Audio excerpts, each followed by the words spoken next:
Okay, this is your second movie with him இல்லையா? So இன்னுமே உங்களுக்கு கம்ஃபர்ட் ஃபேக்டர் இருந்ததா இந்த படத்தில் அவரை கூட?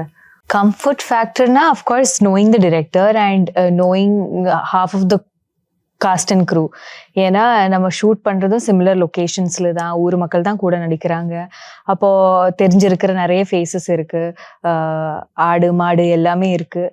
பட் நான் அதுதான் அந்த கான்ஃபிடென்ஸில் தான் இந்த படத்தில் நானும் ஜாயின் பண்ணேன். ஆனால் ஷூட்டிங் ஸ்டார்ட் ஆகி ஒரு 2 நாளில் எனக்கு தெரிஞ்சிச்சு, இது நான் ஃபஸ்ட் பண்ணதே அல்ல, இது ரொம்ப டிஃப்ரெண்டான ஒரு கேரக்டர், ரொம்ப டிஃப்ரெண்டான ஒரு படம். So it was similar but very different at the same time. And I am very grateful that he called me again. And நான் இப்போ வரைக்கும் பண்ணி வச்சிருக்கிற ரோல்ஸில் ரொம்ப டிஃப்ரெண்டான ஒரு கேரக்டர் தான் இது எனக்கும் கிடச்சிருக்கு, for which I'm very grateful. உண்மை பேசும் மக்கள் ஊடகம் SS நியூஸ் டிஜிட்டல் 24/7 கனெக்டட்.